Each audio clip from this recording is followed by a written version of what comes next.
What's up, jazz guitarist? Larry Tamanini here. You know, one thing that I get a lot of questions about, a lot of people ask me, how did I learn so many tunes? How do you learn tunes so quickly? Well, there's a lot of tunes that I know pretty well. There's a fair bit of tunes that I sort of know okay, but I can ear my way through. And there's a lot of songs that I'm just sort of earing my way through because they're bits and pieces of other songs. What I was just doing was an exercise that really helped me out. And a lot of these standards are just what I like to call turnaround songs, where it's just, you're just playing a 1-6-2-5 for 4 bars. I'm sorry, 8 bars. Some of them go 3-6-2-5, right? But it's pretty much the same exact thing. What I wanted to do there was just pretty much play a 1-6-2-5, and I wanted to be able to hold that song, that chord center, key center, for about 8 bars. And when I got to the 8th bar, I was planning on switching to another key. What I ended up doing there was I played like 8 bars of a 1-6-2-5 in F, and then I did it in D flat, and then I did it in A. I picked those because they're all major thirds, and then I went back to F. And what I ended up doing was I played the 8 bars, and in that 8th bar, I just pretty much put a 2-5 to wherever I was going to go to, and I tried to hold that down. I tried to keep that going for 8 bars. And then when I got to the 8th bar, I played a 2-5 to the A.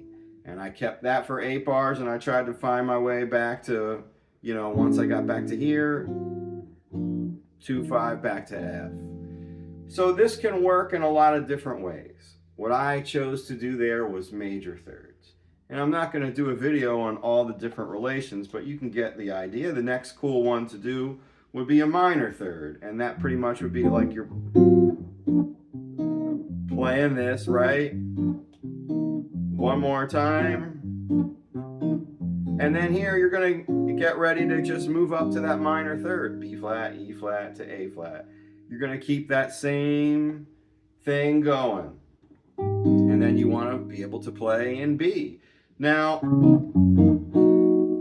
so once you get to a song that's in a weird key like B or G flat or E or something, or even D flat can be a challenge for a lot of people. I love the key of D flat, but it's because I spent a lot of time trying to shed a lot of those tunes like Strolling, Stablemates. There's a cool blues that Milt Jackson wrote from a Wes album called SKJ. Anyways, I digress. But it really gets your ear used to hearing things in that key. It really gets your ear used to hearing things in other keys, and it most importantly gets you used to how these songs move. And that is putting when it changes keys, most of the time it's going to be going to that 9th bar and so on. You hold that tonality, and the same goes for minor tunes. Think about a tune like Softly as in a Morning Sunrise, and it just kind of does this, however, what kind of turnaround you want to do, and then it does that again, and then you end up sort of going to that's a tune where it starts on the relative minor and it goes to the major. Starts on the minor, goes to the relative major. So you start to hear all these tunes not as the names. Obviously the names and the melodies are huge too, but then you're like, oh, it's the tune that starts on the minor and goes major. Once you're doing that, you're really using a lot of the fundamentals of music that are going to help you out. And for guitar, you just want to get used to being able to hold 8 bars. Can you hold it? If you're having a hard time playing tunes, can you hold 8 bars together? Well, I mean, usually that's a big indicator on whether or not you're going to be ready to play with people or not. Can you hold 8 bars? Can you hold 16 bars? Can you hold 32 bars? Can you keep that together? How well can you learn tunes and retain some of this information? Well, if you don't use it, you're going to lose it. So that's the whole point of practicing and trying out things like this. So real simple idea that you can move around it, and you can do this in other keys. You know, I like F a lot. What if I chose something different? You know, another thing that I like to do if I'm in the key of F, well, I'm going to try to get to every tonality. So if I play this F, and let's just say I want to get to my G, well, you know that's going to make you're going to have to play 1, 4, 3, 6. It's going to take you there. If I was playing an F and I wanted to get to this A minor chord, well, what can I do to do that? There's a bunch of different things. You know, you're always going to be back cycling from whatever dominant chord is going to lead you to that. Sure, there's no E7 in the key of F. But if I was writing a tune in the key of F and I wanted to get to the third, or I wanted to get to that A minor, I might play something like this.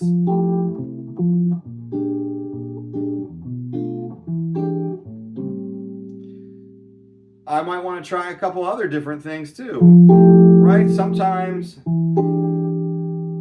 obviously, you want to end up going the Steely Dan route and going to that E flat major, but really, what is that E flat major 9 other than kind of might sound, maybe that sounds a little modern, but again, this is the fun part of being in the lab and trying to hear how all these chords move and the different kind of things you can come up with. From simple back cycling ideas, trying to approach chords that are just diatonic to the key you're messing around in. So sure, 8 bars. Can you hold it? You know,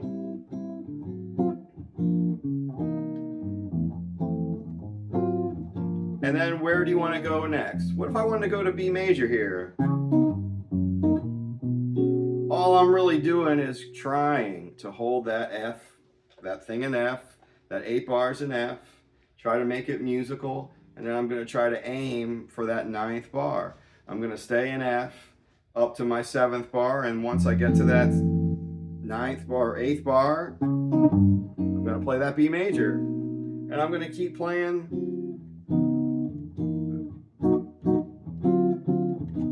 Maybe not that D7 sharp 9 over that, right? What would probably be better there?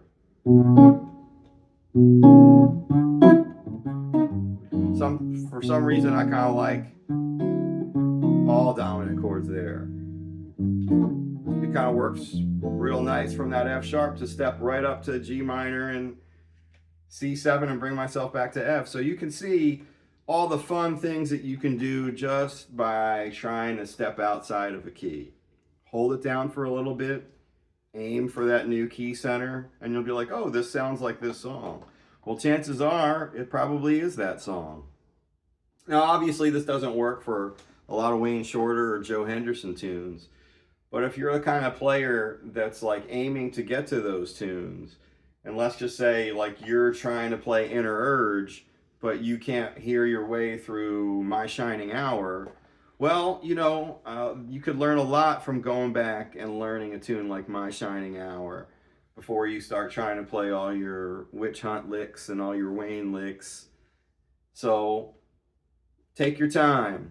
You'll get there. Keep playing. Be an honest player. Try to hear what you're playing. This is a great exercise to do for that. And you can just kind of hear where you want to go. If you want to go here, there's a million different ways you can go there.